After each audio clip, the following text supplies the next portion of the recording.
Welcome to the Behind the Drapes podcast. I'm your host, Expo Rich, and I'm here with my esteemed guest, Lance Fensterman, longtime friend. Great to have you on, bud. It's been a long time coming. We've been talking about doing this for a long time. We have. Appreciate you being here. I appreciate you calling me esteemed. I feel like I don't know that I'm worthy of that, but I appreciate it.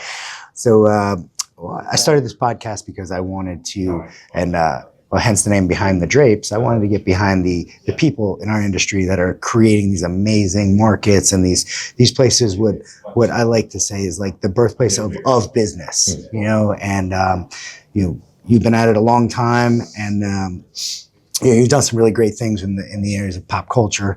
It's been kind of your specialty, and amazing things with Reed. So prior to that, how'd you even end up in the trade show industry? It was a work release program from, I wouldn't call it prison. It was jail. It was really more of a country club. No, I think like a lot of people kind of backed into this world. Okay. I was in publishing and book selling. Okay. And there was an opportunity to run Book Expo America, which was the trade show for the publishing industry. Right. And a buddy of mine in publishing was like, you should go talk to this company. It's a good company named Reed. The person that oversees this is this woman named Courtney Muller. She's really nice. Like, just talk to him. And that was like how I started off in events. Yeah. And I always joke because I met Courtney that day. I met Greg Topalian that day. I met Nan Walsh that day. Like my first day of interviewing, like I met some titans, heavy hitters of the industry.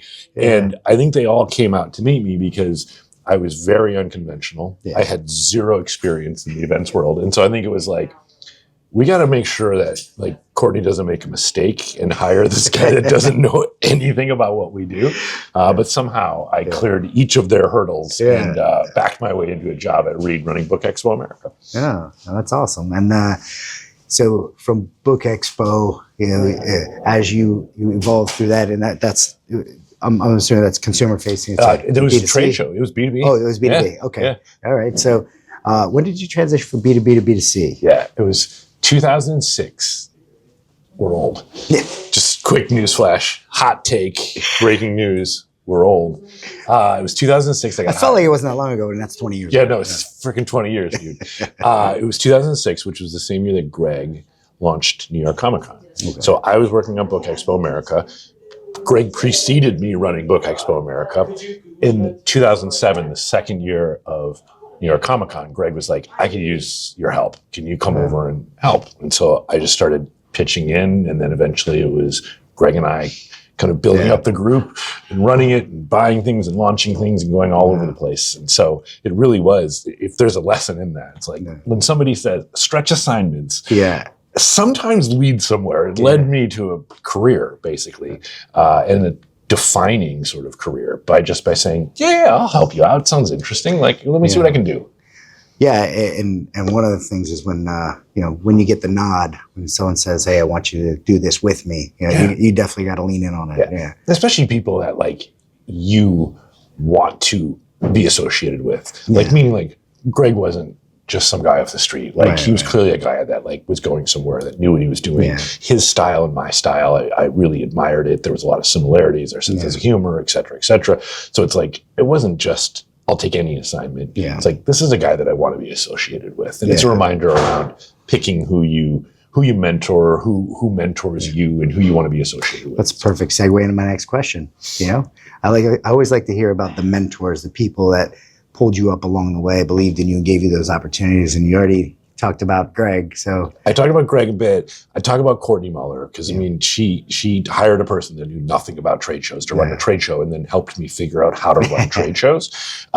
There's a couple other people that are worth mentioning. Yeah. One was, and this is kind of funny, but my PR guy that ran PR for Book Expo was from the publishing industry. He also was married to my boss. Oh, wow. So it was Courtney's husband who became an amazing friend of mine. Yeah. Really knew the publishing industry, but also understood people and how to communicate. And Roger really taught me a lot, took me under his wing. The other person worth mentioning is Chet Burchett, who was president of Reed Exhibitions and then later CEO of Reed Exhibitions. He and I butted heads a lot. And we didn't always see eye to eye. Right. Especially in the early days of Reed Pop, when we were really trying to be divergent and create a different culture and a different brand. Understandably, he took some offense to that because he was, responsible for the parent brand. And what's wrong with my brand? Corporate structure. Yeah. And this doesn't fit. And I'm off like doing my own thing. Yeah. But over time, I really came to respect his values. He is a value-based leader. Yeah. And it helped me understand the importance of establishing clear values. Yeah. You can't have a culture based on a whim. You have to have a culture that's based on something and structure and values. What do you actually believe? Because what you believe will indicate how you behave, right? And that's what a culture is. Yeah. Chet taught me that.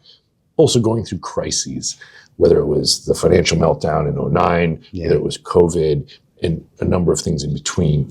Chet was a really strong crisis leader. Wow. I learned a lot about, when you're in front of your people,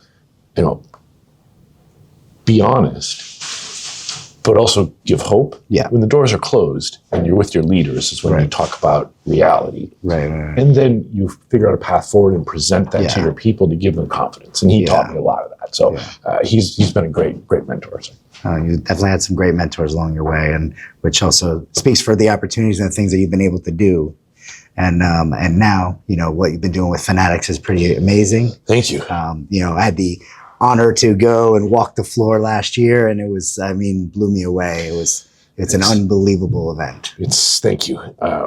We've all been a part of a lot of shows, launched a lot of shows, and I've never been a part of something like this, where the opportunity in the space, sports and collectibles and entertainment and culture, the opportunity is really been matched by our, and I mean the royal kind of us, of Fanatics' ability to marshal resources and assets to be able to meet the opportunity in a real way. And when you put that together, you start to then and getting the fans immersed with the athletes and the heroes and the people that the pop culture leaders that that they wanted to meet, and they had the opportunity to. It was so accessible at that place. That was the vision. Get them off the stage and kind of into the crowd. Yeah. And we'll keep doing that more and more as we go forward. Yeah. But it's been a really interesting opportunity when the founder of Fanatics called me and asked if I wanted to come start a business.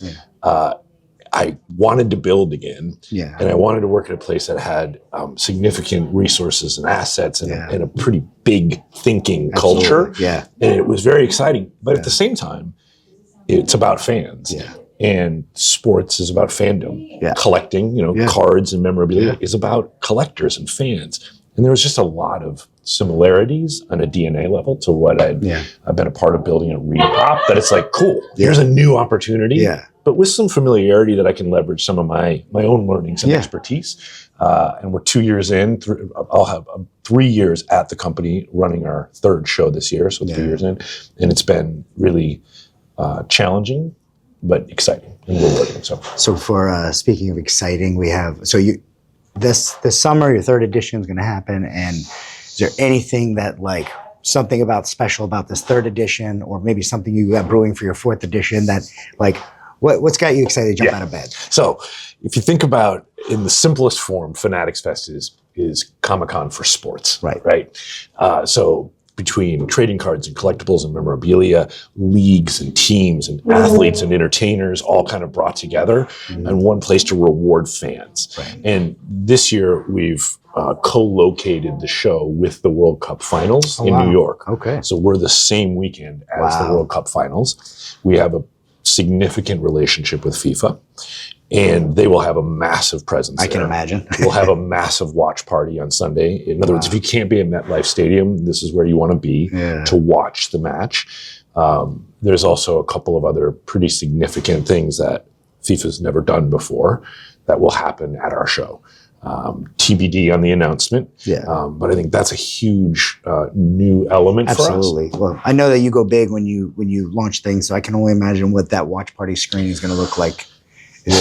I'm picturing the side of the Javits with the projection mapping out there with theater seating on 11th Avenue. Exactly. And have your popcorn and watch it. It'll be fun. The other piece we're doing this year that's cool is we've added a fourth day, which is crazy in our third year to add a fourth day. But we'll do a lot of B2B programming in that, some sort of the business of sport. Yeah. All of Fanatics investors will be doing an investors conference there. But it really gives us a little more room to play and reward our institutional and brand partners with some limited exclusive access to the show floor and some great content and programming. Last piece worth noting is that's the Thursday of our show is the last day of the MLB All-Star break. Oh, wow. Really compounding it, huh? And we've got all the New York teams are in town. So we'll have, and the Dodgers are visiting from LA. So we will have a pretty interesting lineup of Dodgers and Yankees what a year. On hand. So yeah, what it's going a to be year. fun. Yeah. That's a lot to juggle, but I know if anybody can do it, you and your team can do it. Yeah. And well, thank you so much for doing this, man. I appreciate it. And I just, every time I hear about something new Fanatics is doing, I get excited, but also like it makes me happy that you're the one doing it. We're in it together, man. Like this whole community, we raise each other up. Absolutely. And it's what's fun about moments like we're here today is like we all work together, even if we don't work together. And the friendships and relationships are what make the difference in this world. So I'm appreciative of you, brother. Appreciate you, man. Thanks.